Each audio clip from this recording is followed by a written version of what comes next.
दोस्तों बहुत बहुत नमस्कार। आप लोगों को टीजीटी पीजीटी की इंग्लिश लैंग्वेज की श्रृंखला चल रही है। आप लोगों का बहुत सहयोग मिल रहा है, उसके लिए बहुत बहुत धन्यवाद। सीधे आते हम लोग स्पॉटिंग द एरर पर, और स्पॉटिंग द एरर में ध्यान रखिए, सेट नंबर 1 हम लोगों ने किया था। आज हम लोग सेट नंबर 2 करते हैं। क्वेश्चन आपके सामने, नो सूनर जैसे आएगा, पहला काम आपको ये देखना है कि क्या उसका पार्टनर देन है। नो सूनर का जो पार्टनर होता है वह देन होता है। हार्डली, स्केर्सली और बेयरली का जो पार्टनर होता है, ज्यों ही त्यों ही के सेंस में, ध्यान रखिएगा, ज्यों ही त्यों ही के सेंस में हार्डली, स्केर्सली, बेयरली का पार्टनर व्हेन होता है या बिफोर भी होता है। मैं बार बार इस चीज़ को बताया हूँ कि बिफोर कम लोग जानते हैं, व्हेन हर जगह पे होता है, प्रेजेंट होता है। तो अगर व्हेन और बिफोर किसी ऑप्शन में दोनों दिया गया हो तो आप व्हेन को ही चुनेंगे। एक बात, सूनर चूंकि कंपेरेटिव है, इसलिए इसकी वजह से यहाँ पर देन का प्रयोग होता है। तो ये पहला आप देखिएगा। दूसरी बात यह है कि no sooner, hardly, scarcely, barely, rarely, seldom, ये जो आते हैं नकारात्मक शब्द आते, नेवर, ये जब वाक्य के आरंभ में आते हैं तो इन्वर्जन का रूल होता है। इन्वर्जन का रूल, इसका मतलब होता है कि सेंटेंस इंट्रोगेटिव ना हो, the sentence is not in interrogative, still you right helping verb before the subject, that is called interrogative, उसे हम इंट्रोगेटिव कहते हैं। तो नो सूनर डिड ये सही है, लेकिन यहाँ पे देन नहीं आया है, तो इस पार्ट में गलती होगी। देन को हम लोग यहाँ पे व्हेन की जगह पे देन लिखेंगे। Very nice. Unless, unless, until, ध्यान दीजिएगा, अनलेस, अनटिल और लेस्ट, ये तीन ऐसे कंजंक्शंस हैं जिनके साथ नॉट का मतलब नेगेटिव का प्रयोग नहीं होता है। तो अगर इनके साथ नहीं होता, ऐसा नहीं कि सेंटेंस में कहीं भी नहीं आएगा। जैसे अगर हम बोलते हैं unless you work hard you will not succeed, ऐसा नहीं है कि अब यू विल नॉट सक्सीड, ये गलत हो जाएगा। अनलेस वाले पार्ट में, अनटिल वाले पार्ट में और लेस्ट वाले पार्ट में नॉट का प्रयोग नहीं होता, बाकी कहीं पर हो उससे मतलब not in the sense not का प्रयोग नहीं होगा, नो का प्रयोग नहीं होगा, नेवर का प्रयोग नहीं होगा, तो यह गलत हो गया। तो यहाँ पे आप क्या करेंगे, अनलेस यू ओबे। बहुत अच्छे। सेवरल ग्रेट बैटल्स, ध्यान दीजिएगा, टूक place among the British and the Americans. ध्यान रखिए, जब हम के बीच की बात करते हैं तो उसके लिए हम बिटवीन या अमंग का प्रयोग करते हैं। बिटवीन और अमंग का मतलब एमिड और एमिस्ट का भी प्रयोग होता है, अमंग और अमंग्स का भी प्रयोग होता है। फिलहाल हम we are talking about between and among. What is the difference between between and among? That is between takes only two and among takes more than two, that is the difference. Difference ये, तो दो के बीच की बात हो रही है, the British and the Americans, इसका मतलब क्या होगा, it will take between not among, ये बिटवीन लेगा, अमंग नहीं लेगा। अगला क्वेश्चन है, बढ़ते हम लोग, question number 4, the driver was put in the jail. अब देखिए, what is the difference between in and into. जब आप एक अवस्था की बात करते हैं, चाहे वो कोई भी अवस्था हो, तो वहाँ पर मी के लिए हम इन की बात करते हैं। जैसे the student is in the room, I am in the cabin. लेकिन अगर बाहर से भीतर की तरफ गति होती है तो इन नहीं होता, उसको डाला गया, यानी जेल में डाला गया।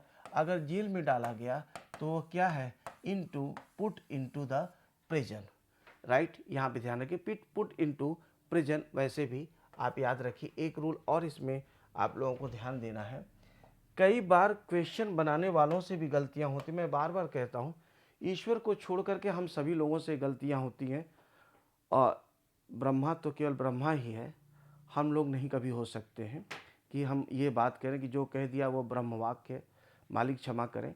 तो ये गलतियां तो सबसे होती हैं। तो इसी तरह से जो पेपर सेटर्स होते हैं, they are also human beings, they are likely to commit mistake. ऐसा नहीं है, उनसे भी संभावना है, वो भी कर सकते हैं, करते ही हैं। तो इसमें ज़रा सा समझना है, एक रूल है, स्कूल, कॉलेज, बस ये देखना है कि किसी पर उंगली उठाने की अपेक्षा हमारा कल्याण कैसे होगा, किसी की आलोचना करने की अपेक्षा हमारा कल्याण कैसे होगा, उस पर हम लोगों को वर्क करना है। School, college, church, hospital, hospital, jail, jail, prison, bed, market, market, ये ऐसे शब्द हैं जिनका प्रयोग अगर उसी सेंस में किया गया है तब उनके साथ कोई आर्टिकल नहीं लगता है। अगर उनका प्रयोग दूसरे अर्थ में किया गया है तब हम आर्टिकल का प्रयोग करते हैं। तो पुट इनटू जेल, खैर इनटू से हमें ज़्यादा वहाँ पे ध्यान रखना है। Few people know that the climate of Shimla is better than Srinagar. आप ज़रा इस रूल पे ध्यान दीजिए। हम लोग आमतौर पे हिंदी में भी बोलते हैं कि मेरी कलम आपसे अच्छी है, ध्यान दीजिएगा। इंग्लिश में भी, स्पोकन इंग्लिश में भी बोल देते हैं my pen is better than you. ये कैसे संभव है कि मेरी कलम आपसे अच्छी हो सकती है? मेरी कलम आपसे अच्छी है का भाव है कि मेरी कलम आपकी कलम से अच्छी है, न कि आपसे अच्छी, राइट। इसी प्रकार से अगर हम ये बोलें कि इलाहाबाद के विद्यार्थी दिल्ली से मेहनती हैं, तो दिल्ली से कभी मेहनती नहीं हो सकते। इलाहाबाद के विद्यार्थी दिल्ली के विद्यार्थियों से मेहनती हैं। That is the correct formation. तो यहाँ पे जब भी हम लोग इस तरह का क्वेश्चन सॉल्व करते हैं तो ध्यान रखिएगा, क्लाइमेट ऑफ शिमला की आप बात कर रहे हैं, तो ज़रा मैं इसको थोड़ा और डिटेल में लेकर के चलता हूँ। एंड लेट अस सी, अगर हम ये बोलते हैं माई पेन इज़, क्वेश्चन ऐसे आएगा, my pen is better than you. अब ये गलत है क्योंकि मेरी कलम की तुलना हो रही तो योर पेन से होगी, यू से नहीं होगी। तो my pen is better than your pen, your pen, right. अच्छा, अब आप योर पेन की जगह पर योर्स भी लिख सकते हैं। मतलब possessive adjective plus noun is equal to possessive pronoun, but before that you need to have introduction. जैसे अगर हम ये बोलें मेरी कलम आपकी से अच्छी है, तो समझ में आ गया। योर्स भी कर सकते हैं, योर भी कर सकते हैं, क्योंकि पहले पेन आ चुका है, इसलिए योर्स का मतलब पेन, योर पेन ही होगा। अगर ये पहले पेन ना आता, केवल हम योर्स लिख दें और हम ये लिख दें कि योर्स इज गुड, तो ये भावहीन सेंटेंस हो जाएगा, ये मीनिंगलेस है। इसका मतलब हो गया तुम्हारी अच्छी है। अब तुम्हारी क्या अच्छी है, ये तो समझ में नहीं आता है। इसी प्रकार से अगर हम ये कहते हैं कि माइन इज़ कॉस्टली, मेरा महंगा है, तो मेरा क्या महंगा है उसका कोई मतलब नहीं। लेकिन अगर हम ये कहते हैं कि his flat is economically, his flat is cheap, mine is costly, तो इसका मतलब ये हो गया कि उसका फ्लैट सस्ता है और मेरा महंगा। तो मेरा का मतलब मेरा फ्लैट महंगा। तो यहाँ पे आप योर पेन भी कर सकते हैं, योर्स भी कर सकते हैं, ये दोनों चीज़ें सही हैं। ध्यान रखिएगा दैट ऑफ योर्स मत करिएगा, ये ग्रामेटिकली गलत है। दैट ऑफ योर्स की आवश्यकता नहीं। इसी प्रकार से अगर हम ये बोलते हैं कि the colour of your car is brighter then my car, तो अब ये गलत हो गया क्योंकि आप कार की बात नहीं कर रहे हैं, कलर ऑफ योर कार की बात कर रहे हैं, योर कार। तो अगर कलर ऑफ योर कार की बात कर रहे हैं तो यहाँ पे क्या होगा, then the colour of my car, या अगर हम देन द, ये गलत हो गया है पोर्शन, तो यहाँ पे क्या करेंगे, then the colour of my car, ये हो जाएगा। या हम जब चाहें तो सिंगुलर अगर होगा तो उसकी जगह पे हम दैट का प्रयोग कर सकते हैं, अगर प्लूरल है तो हम दोज का प्रयोग कर सकते हैं। कुछ इस तरह से आप देखें, जैसे अगर मान लीजिए हम बोलते हैं the students of Patna are more laborious than Prayagraj, ठीक है, ये प्रयागराज हो गया। और देखिएगा द स्टूडेंट्स ऑफ पटना की बात कर रहे हैं आप, तो जो पटना के विद्यार्थी हैं वो प्रयागराज के विद्यार्थियों से ज़्यादा परिश्रमी है। तो प्रयागराज से नहीं है, प्रयागराज के विद्यार्थियों से। Note this important difference between the sentences. Both the sentences. अब ये देखिएगा, द स्टूडेंट्स ऑफ पटना, ये गलत हो गया। इसका मतलब क्या हो जाएगा यहाँ पे, then the students of, then the students of Prayagraj, right, Prayagraj. या अगर हम इसे, ये सिंगुलर अगर होता तो दैट का प्रयोग करते, प्लूरल अगर होता तो हम दोज का। दोस्तों एक बात और है, अगर एग्जामिनर कभी ट्रिकी वे में क्वेश्चन बना देता है तो आप कंफ्यूज हो जाते हैं, इसलिए कॉन्सेप्ट बहुत सटीक होना चाहिए, टू द पॉइंट होना चाहिए, बिना वजह की। जैसे कंपटीशन में एक सबसे बड़ी चीज़ है कि हम क्या, बहुत बड़ी चीज़ है कि हम क्या पढ़ें, लेकिन जो सबसे बड़ी चीज़, the biggest point in our competitive examination if we want to succeed is what to know what not to read, कि क्या नहीं पढ़ना है। ज़बरदस्ती आप लोग टीजीटी पीजीटी में, बार बार मैं चेतावनी दे रहा हूँ, 22 साल का एक्सपीरियंस बता रहा हूँ कि टीजीटी पीजीटी में बिना मतलब का आप लेकर के नाउन से लेकर के कंजंक्शन तक अपना जीवन मत बर्बाद करिएगा।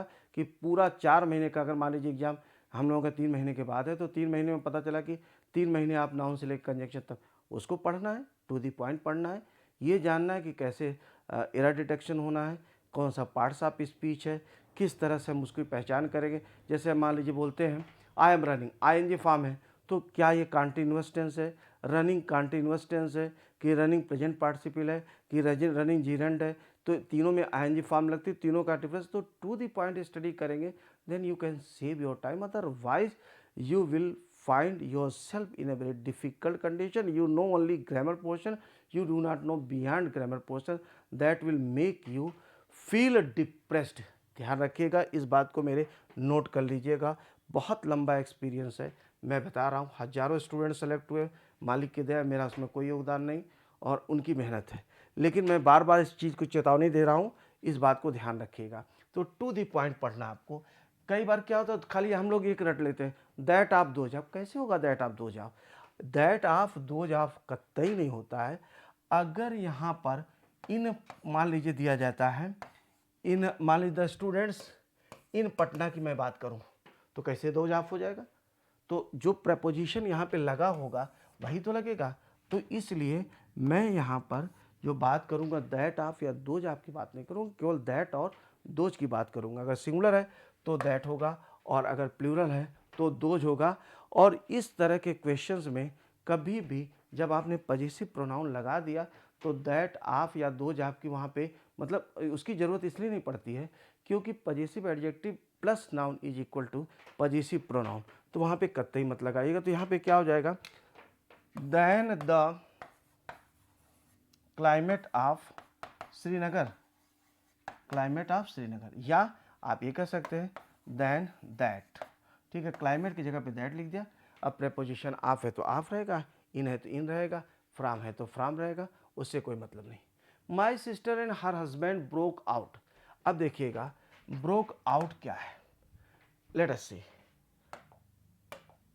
कोई भी चीज़ ब्रेक आउट अगर होती है तो अचानक तेजी से फैल जाती है, अचानक और तेजी से फैलती है, तेजी से फैलती है। जैसे कालरा ब्रोक आउट फैलती है, इन माई लोकेलिटी, मेरी लोकेलिटी में कालरा फैल गया। युद्ध वगैरह मतलब कोई भी चीज़ अचानक इस तरह से फैलती है उसे हम ब्रेक आउट कहते हैं, राइट। और आप ये बात याद रखिएगा, तो किसी भी शर्त पे जब हम बोलते हैं ब्रेक डाउन, ब्रेक डाउन क्या होता है, भावनात्मक रूप से जब हम टूट जाते हैं या बहुत ज़्यादा परेशान होते हैं वो ब्रेक डाउन होता है। कोई गाड़ी वगैरह ख़राब होती है वह ब्रेक डाउन होता है। तो यहाँ पे जो सेंटेंस में हमारी गलती है वह क्या है, वह ब्रोक आउट नहीं होगा, that will be broke down. ये क्या है, वो दोनों लोग ब्रेक डाउन हो गए अर्थात भावनात्मक रूप से टूट गए। When they heard the bad news, जब उन्हें बुरी सूचना मिली। जाहिर सी बात है अगर किसी को बुरी सूचना मिलेगी, दुखद सूचना मिलेगी तो भावनात्मक रूप से वह क्या होगा, वह दुखी होगा, परेशान होगा। आगे as well as, let us see, as well as को भी जरा देखें आप। ये रूल क्या है हमारा, what is the rule, short में आप इसको जानें। With, together with, along with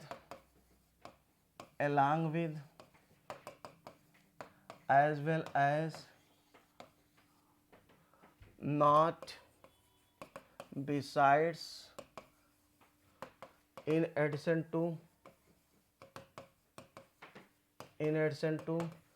like का मतलब की तरह, unlike, this is the rule. हालांकि आप अगर दो ही शब्द याद रखें, विद और एज वेल एज, तब भी काम चल जाएगा, लेकिन काम नहीं चलाना है। मैंने कहा है कि तैयारी इस तरह से करना है कि हमको टॉप न केवल टॉप करना है, बल्कि जब हमारा सिलेक्शन हो जाए टॉप करने के बाद, तो हम जहाँ पर भी रहें वहाँ पर सिरमौर रहें और विद्यार्थी भी कहें कि क्या टीचर है। इस तरह का ज्ञान होगा दोस्तों, तब आनंद आएगा। मैं इस चीज़ को बोल रहा हूँ आपसे कि इंग्लिश आपके कंपटीशन के साथ तो है ही, कंपटीशन के बाद भी आपके लिए ही आपको इसको लेकर के चलना है। तो ज्ञान इस तरह का होगा, तभी उसमें आप बहुत अच्छा कर पाएंगे। तो ये जब दो सब्जेक्ट्स को जोड़ते हैं तो हमेशा याद रखिएगा कि जो पहला सब्जेक्ट होता है वही मेन होता है, उसी के अनुसार वर्ब लगती है, उसी के अनुसार बाकी चीज़ें लगती हैं। तो यह वर्ब नहीं होगा, यह क्या हो जाएगा, वज हो जाएगा। I am very thirsty, give me little water. गौर करिएगा, एकदम रूल में घुसिए और उसको पी जाइए। Little, a little, the little, the little और लेस। ध्यान रखिएगा क्या क्वेश्चन बनते हैं, few, a few, the few और फ्यूअर। ध्यान दीजिए, ये मात्रा है, ये संख्या है, ये जो ये आएगा ये संख्या हो जाएगा, और ये मात्रा, ऊपर वाला मात्रा, नीचे वाली संख्या। लिटिल ऑफ फ्यू का मतलब होता है ऑलमोस्ट नॉट, न के बराबर, that is little and few. ये न के बराबर हो जाएगा, लिटिल एंड फ्यू। इसके बाद ऑलमोस्ट नॉट, तो ये नकारात्मक है। ए लिटिल और ए फ्यू का मतलब कुछ होता है। अब कुछ की कोई सीमा नहीं होती है, सबका कुछ अलग अलग होता है।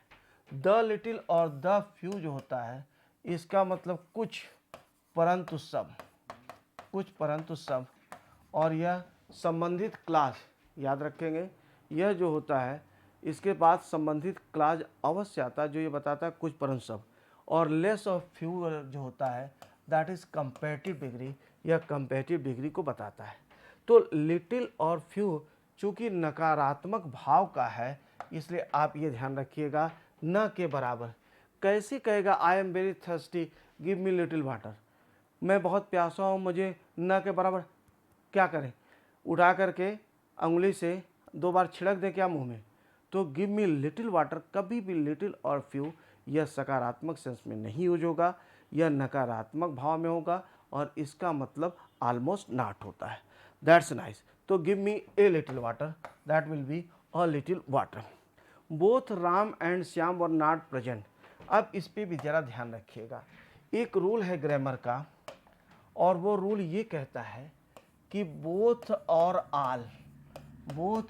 आल का नेगेटिव, उसके साथ नेगेटिव नहीं बनता, मतलब इसके साथ नेगेटिव नहीं आता है। जैसे अगर हम बोलते हैं बोथ डिड नॉट टीच, तो यह सेंटेंस गलत हो जाएगा। बोथ डिड नॉट टीच के बजाय आप बोथ की जगह पर नाइदर का प्रयोग करेंगे, नाइदर टाट, नीदर या नाइदर दोनों pronunciation both are equally correct. Neither that, all were not present. Once again it is wrong, you have to correct it by writing none was present, none singular plural दोनों होता, none were भी कर सकते, none were। तो both के साथ not का प्रयोग नहीं होगा। अब यहाँ पे प्रॉब्लम ये है कि अगर हम neither nor लिखते, ध्यान दीजिएगा, अगर हम neither nor लिखते, तब तो यहाँ पे अगर बोलते हैं नाइदर राम नार श्याम, तो यहाँ पे फिर वाज का प्रयोग हो जाता, और फिर नाट, फिर दो जगह पे गलती संभव नहीं, इसलिए हम बोथ को ही हटा देंगे और यहाँ पे लिखेंगे Ram and Shyam were not present in the classroom. Classroom में राम और श्याम प्रेजेंट नहीं थे। That is the correct explanation, इसको ध्यान रखिएगा। तो इसमें जैसे मैं कहता हूँ इस बात को कि जब हमारे सामने क्या होता है, स्टूडेंट्स के सामने बुक्स जो होती है वो स्टैंडर्ड होती है, वही मानक होती है, वो मान करके चलता है बुक्स में जो लिखा है सही लिखा है। बात ये नहीं कि बुक में लिखा है क्या लिखा है, उसमें आपको ये देखना है कि क्या रूल के हिसाब से आप कन्फ्यूज तो नहीं हो रहे हैं। कन्फ्यूजन अगर आपको कोई हो रहा है तो मैं बोलता हूँ कि न पढ़िए, ज़्यादा अच्छा होगा, लेकिन कन्फ्यूज मत होइए। और लैंग्वेज में ऑथेंटिक हमेशा एक्सप्लेनेशन नहीं रहेगा। ये मैथमेटिक्स नहीं कि 5 गुणे 4 बराबर 20 होगा, यहाँ 2 से लेकर के 2000 तक हो जाएगा। राइट, तो इस बात को ध्यान रखिएगा, इसमें कन्फ्यूजन कतई नहीं होना चाहिए। ना आए वो ठीक, या तो आपको आता है या तो नहीं आता, लेकिन बीच का नहीं होगा कि कन्फ्यूज है। उम्मीद करता हूँ कि आपको काफ़ी उत्साह मिल रहा होगा, उत्साहवर्धन होगा। Thank you very much.